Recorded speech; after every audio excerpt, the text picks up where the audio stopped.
Hello प्यारे बच्चों, स्वागत है आप सभी का मेरे YouTube channel true learning classes में। ये हमारी एमपीपीएनएसटी बायोलॉजी की क्लासेस चल रही हैं, जिसमें आज हम पढ़ने वाले हैं फर्टिलाइजेशन मतलब कि निषेचन के बारे में। तो चलिए स्टार्ट करते हैं। उससे पहले बता दें कि हमारी डेली बायोलॉजी की जो क्लासेस होती हैं वो शाम 6 बजे अपलोड हो जाती हैं यूट्यूब चैनल में, जिसमें हमने फुल डिटेल एनसीईआरटी से ही हम पढ़ा रहे हैं। तो एनसीईआरटी कवर करना है तो आप उसको देख सकते हैं, है ना। चलिए स्टार्ट करते हैं। क्या पढ़ने वाले हैं आज अपन? फर्टिलाइजेशन, ठीक, मतलब कि निषेचन कैसे होता है ये पढ़ेंगे। ये निषेचन कह दो।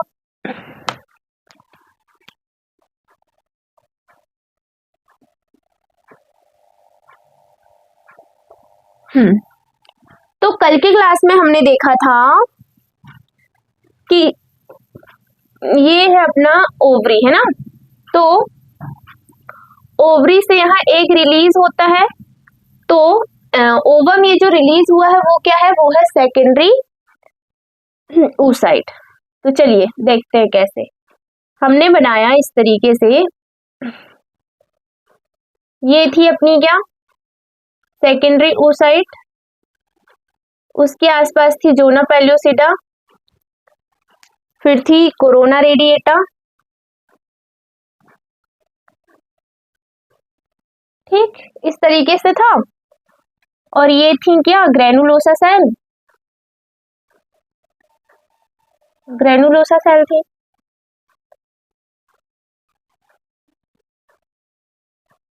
और इसके आसपास ग्रेनुलोसा सेल के आसपास देखे थे हमने क्या? थीका इंटरना और थीका एक्सटर्ना। यही था अपना क्या? Graafian follicle, Graafian follicle, Graafian follicle थी। अब देखो ये ग्राफियन फॉलिकल जब फटती है, यहां से ये फट जाएगी, तो ग्राफियन फॉलिकल के फटने से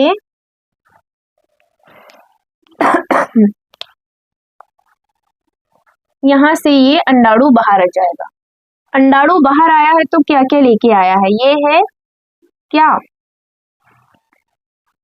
सेकेंडरी oocyte, जो कि अभी ओवम नहीं बना है, बताए थे हमने, है ना।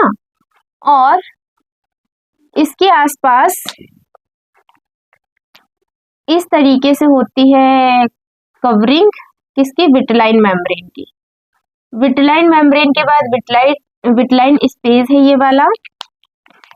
फिर यहाँ पर होती है जोना पेल्यूसिडा और उसके बाहर होगी क्या? Corona radiata. और ये है सेकेंडरी oocyte। क्या होगी यहाँ पर? कोरोना रेडिएटा, ठीक। ये बोले हमने क्या है? विटलाइन मेम्ब्रेन या विटलाइन झिल्ली कह दो, विटलाइन झिल्ली। ये है जोना पेल्यूसिडा,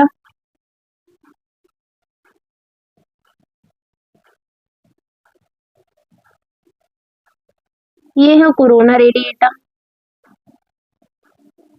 रेडिएटा। और यहाँ पर होते हैं ZP3 रिसेप्टर्स। ये क्या है? ZP3 receptor. ZP3 रिसेप्टर का काम ये होता है कि निषेचन के लिए जो स्पर्म आएंगे ना, तो वो इन्हीं ZP3 रिसेप्टर से अंदर जाते हैं साइटोप्लाज्म में, ठीक है। अब देखिएगा,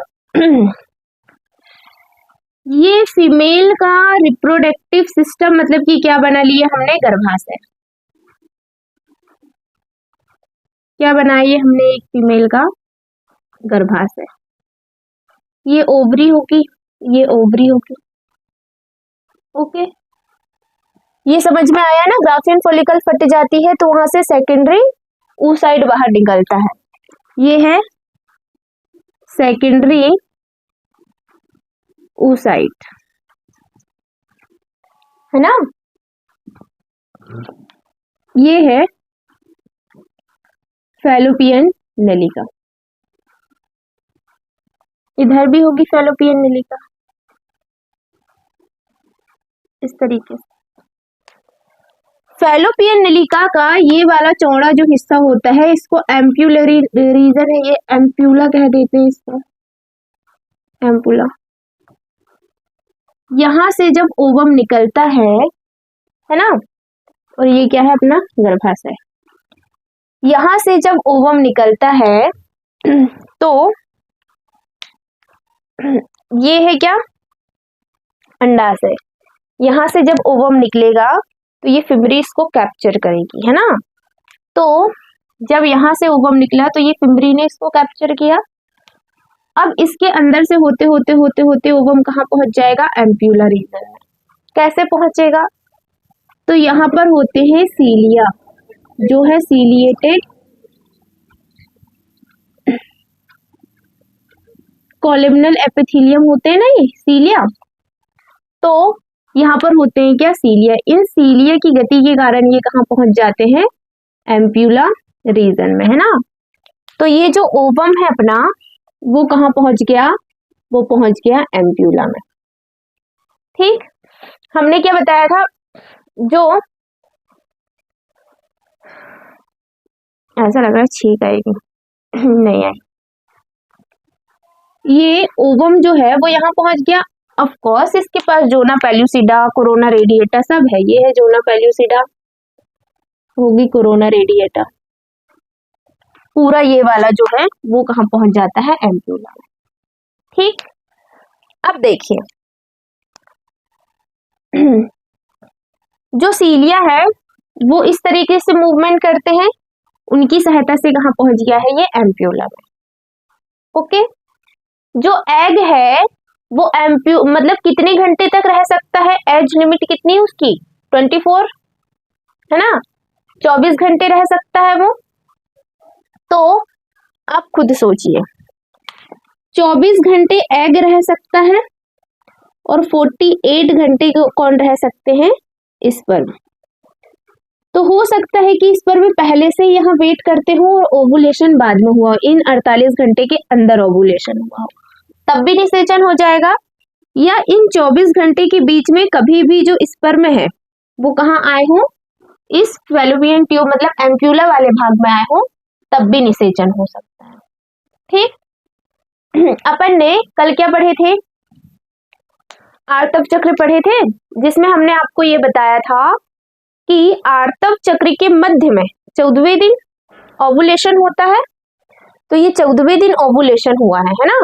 अब ओवुलेशन के 24 घंटे के अंदर स्पर्म यदि यहाँ पहुंच गए तो फर्टिलाइजेशन हो जाएगा, नहीं तो नहीं होगा। अब जो स्पर्म है वो पहले से भी तो रह सकते हैं वहां पर, कैसे, क्योंकि स्पर्म की एज तो 48 घंटे की है, तो इन 24 घंटे से पहले से भी वो वेट करते हुए हो सकते हैं वहां पर। ओके, तब भी फर्टिलाइजेशन हो जाएगा। अब देखो होता क्या है कि जब यहां से स्पर्म अंदर जाएंगे, कहां से जाते हैं, वेजाइनल वाले भाग से ही जाएंगे।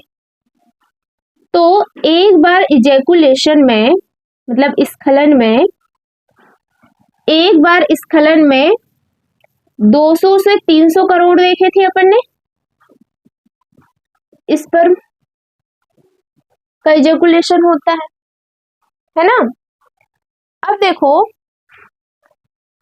200 से 300 ही करोड़ था ना, एक मिनट रुकना,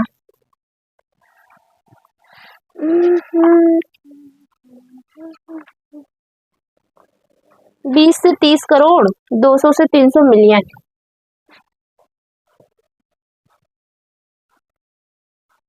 स्पर्म। ठीक, अंदर जाते हैं। अब यहाँ होता है वेजाइनल सिक्रेशन, है ना, और इस वेजाइनल सिक्रेशन में आके बहुत सी स्पर्म की तो मौत ही हो जाती है, मर जाते हैं। और साथ ही जो वेजाइनल सिक्रेशन होती है वो इनके, देखो इनके आसपास एक मेम्ब्रेन थी, कवरिंग थी, क्या थी, प्लाज्मा मेम्ब्रेन या प्लाज्मा झिल्ली। तो उस प्लाज्मा मेम्ब्रेन को ये वेजाइनल सिक्रेशन क्या कर देती है, तोड़ देती है। ठीक, देखो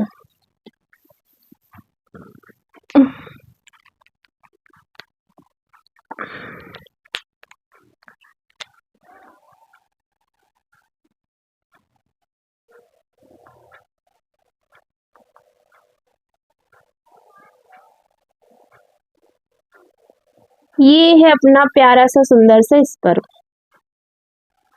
ठीक, अब ज्यादा सुंदर दिख रहा है क्यों?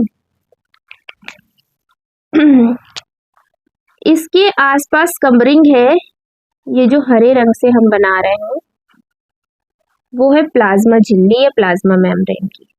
काय की कवरिंग है ये? प्लाज्मा झिल्ली की।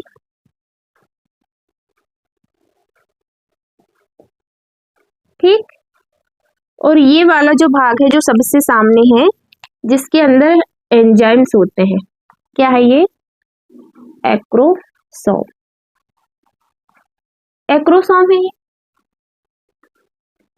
अब देखिए, जैसे ही ये स्पर्म में पहुंचा, यहाँ पर केंद्रक होता है, यहाँ पर पता है तुमको माइटोकॉन्ड्रिया। जैसे ही स्पर्म पहुंचेगा वेजाइनल भाग में, है ना, तो वेजाइनल सिक्रेशन के कारण बहुत से स्पर्म तो मर ही जाते हैं, और बाकी के जो स्पर्म है इनका ये जो प्लाज्मा झिल्ली है ना वो टूट जाएगी। टूट गई तो प्लाज्मा झिल्ली का वेजाइनल सिक्रेशन के कारण टूट जाना। ठीक, प्लाज्मा मेम्ब्रेन का ये वेजाइनल सिक्रेशन के कारण टूट जाना काय से बनी होगी? ये प्रोटीन से बनी होगी, कार्बोहाइड्रेट से बनी होगी ये झिल्ली। तो वेजाइनल सिक्रेशन द्वारा ये प्रोटीन और कार्बोहाइड्रेट का पाचन हो जाता है, तो प्लाज्मा झिल्ली क्या हो जाती है? टूट जाती है ना। तो हम लिख देते हैं वेजाइनल सिक्रेशन, सिक्रेशन है ना, द्वारा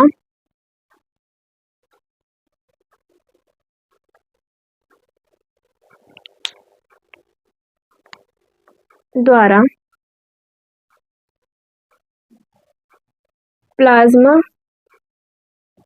झिल्ली का पाचन ही लिख दे। पाचन का मतलब टूट जाना, तो ये टूट जाती है और इसका टूटना अच्छा भी है, तभी तो ये एक्रोसोम के अंदर जो एंजाइम है वो आसानी से निकलेंगे। तो यहाँ पर इस प्रक्रिया को कह देते हैं कैपेसिटेशन। क्या कह देते हो? इसको कह देते हो कैपेसिटेशन। तो देखो, जैसे ही स्पर्म में पहुंचे तो वेजाइना भाग में, तो वेजाइनल सिक्रेशन ने इसका सिर धुल दिया अपने स्त्रावण से, है ना, तो उससे उसकी प्लाज्मा मेम्ब्रेन क्या हो गई? टूट गई। इस प्रक्रिया को कह देते हैं कैपेसिटेशन। ठीक, अब देखिए, बहुत से स्पर्म की तो मृत्यु हो जाएगी और सिर्फ 200 ही स्पर्म कहाँ पहुंच पाएंगे? फैलोपियन ट्यूब में। अब ओवम इधर है और आधे तो इधर चले गए और आधे जहां ओवम है वहीं गए। ठीक, तो जहां ओवम है जो वहां गए हैं वो निषेचन कर लेंगे, और जो ये इधर साइड गए ये वाली फैलोपियन ट्यूब में, तो ये तो मर ही जाएंगे, इनका कोई काम नहीं है। ठीक, तो इस पर में पहुंच गए एम्प्यूला रीजन में। ओके, 1 मिनट रुकिएगा, पानी पीना है।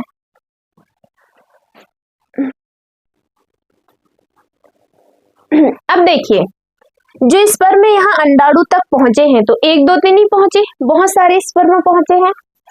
तो ये स्पर्म चारों तरफ से इस अंडाणु को घेर लेंगे, ऐसे। एक अंडाणु के आसपास आपको बहुत सारे स्पर्म दिख रहे हैं, इसी को पॉलीस्पर्मी कह देते हैं। बहुत सारे स्पर्म है ना। अब देखिए, ये स्पर्म जो है वो जैसे ही ZP3 रिसेप्टर के संपर्क में जाते हैं तो अपना इनका जो एक्रोसोम है वो फट जाएगा, ये चला गया जैसे, और एक्रोसोम जब फटेगा तो यहाँ पर से एंजाइम्स रिलीज, देखो एंजाइम तो यहाँ भी रिलीज हुए, पहले ही एक्रोसोम फट गया था, तो ये कोरोना रेडिएटा को पार करेगा, ZP3 रिसेप्टर के संपर्क में आएगा, फिर इसके एंजाइम के द्वारा ही ये जो जोना पेल्यूसिडा है वो भी फट जाएगी। कोरोना रेडिएटा फट गई, है ना, जोना पेल्यूसिडा को भी इन्हें पार कर दिया। अब ये यहाँ जैसे ही पहुंचा, इसके अंदर का जेनेटिक मटेरियल को ये कहाँ डाल देगा? इस ओवम के अंदर। किसको? अपने जेनेटिक मटेरियल को। ठीक, कहाँ डाल दिया इनने? ओवम के अंदर डाल दिया, मतलब कि मेल का जो न्यूक्लियस है वो उस ओवम के अंदर चला गया, इसके साइटोप्लाज्म में चला गया। ठीक, अब ये जैसे ही पहुंचता है यहाँ पर, तो यहाँ पर ब्लॉक क्या होते हैं? ब्लॉक टू पॉलीस्पर्मी होता है। क्या होता है यहाँ? Block to polyspermy. लिख दें, block to polyspermy. Block to polyspermy होगा यहाँ। इसमें एक होता है फास्ट ब्लॉक और दूसरा होता है स्लो ब्लॉक। क्लियर दिख रहा है यहाँ पर? Slow block. फास्ट ब्लॉक में जैसे ही इसका न्यूक्लियस इसके अंदर पहुंचा तो जो विटलाइन मेम्ब्रेन है उसका विध्रुवण हो जाता है। विटलाइन झिल्ली है तो विटलाइन झिल्ली का क्या हो जाता है? विध्रुवण, मतलब कि depolarisation of vitelline membrane. Vitelline झिल्ली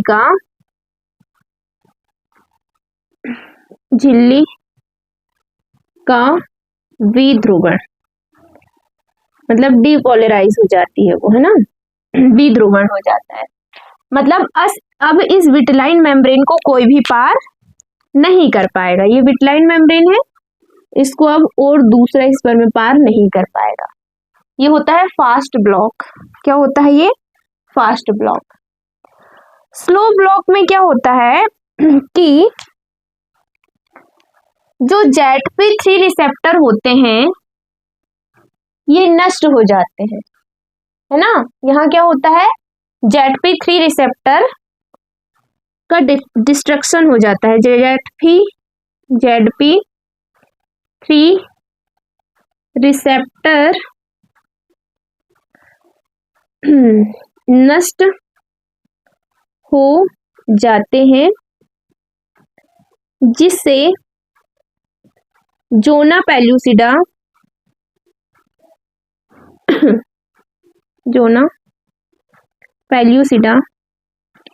इम्परमिएबल हो जाती है, मतलब अभेद्य हो जाती है। इम्परमिएबल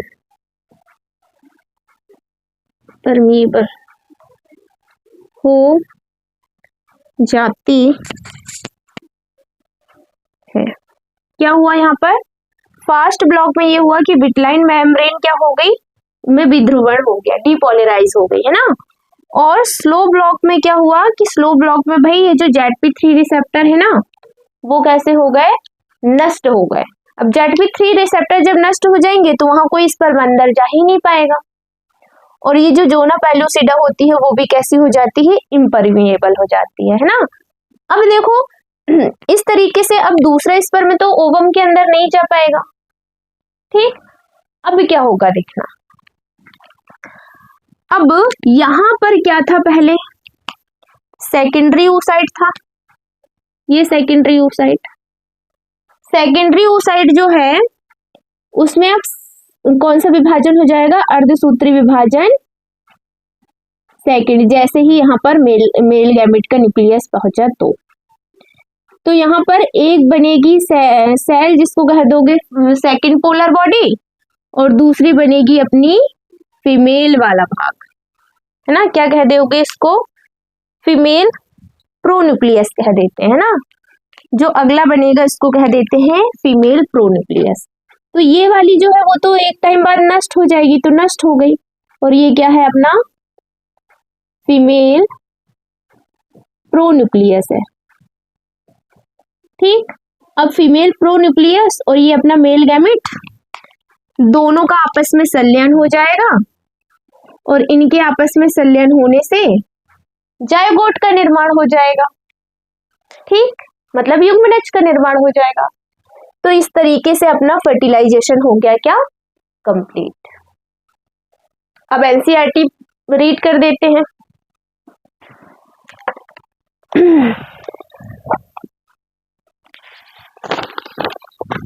ये है निषेचन एवं अंतरोपण। आज अपन ने क्या पढ़े? निषेचन। स्त्री एवं पुरुष के संभोग के दौरान शिश्न का शुक्र या वीर स्त्री की योनि में छोड़ा जाता है, यानी वीर सेचन, इंसेमिनेशन होता है। गतिशील शुक्राणु तेजी से तैरते हुए गर्भाशय ग्रीवा से होकर गर्भाशय में प्रवेश करते हैं और अंततः अंडवाहिनी नली की तुम्बिका मतलब एम्प्यूला क्षेत्र तक पहुंचते हैं। इसी बीच अंडाशय द्वारा मोचित अंडाणु तुम्बिका क्षेत्र पर पहुंच जाता है। तुम्बिका मतलब एम्प्यूलर रीजन है ना, एम्प्यूला में, जहां निषेचन की क्रिया संपन्न होती है। ऐसा जरूरी नहीं उसी टाइम पहुंचे, उससे थोड़े पहले भी पहुंच सकता है ना, लेकिन जो एनसीईआरटी में लिखा है अपन को वही पढ़ना है। फिर है निषेचन तभी हो सकता है यदि अंडाणु तथा शुक्राणु एक ही समय में तुम्बिका पर पहुंचे। एक ही समय जरूरी नहीं है भाई, थोड़ा आगे पीछे भी हो सकता है, लेकिन ठीक है अपन को एक ही समय ही याद रखना है, समय में ही तुम्बिका क्षेत्र पर पहुंच जाए। यही कारण है कि सभी संभोग क्रियाएं निषेचन व सगर्भता की स्थिति में नहीं पहुंच पाती। शुक्राणु के साथ एक अंडाणु के संलयन की प्रक्रिया को निषेचन या फर्टिलाइजेशन कहते हैं। तो शुक्राणु और अंडाणु के संलयन की प्रक्रिया क्या है, निषेचन या फर्टिलाइजेशन। निषेचन के दौरान एक शुक्राणु अंडाणु के पारदर्शी अंडावरण क्या है, जोना पेलियोसिडा स्तर के संपर्क में आता है और अतिरिक्त शुक्राणु के प्रवेश को रोकने हेतु उसके उक्त स्तर में बदलाव प्रेरित करता है। बदलाव कौन से हैं, यही वाले हैं, फास्ट ब्लॉक, स्लो ब्लॉक।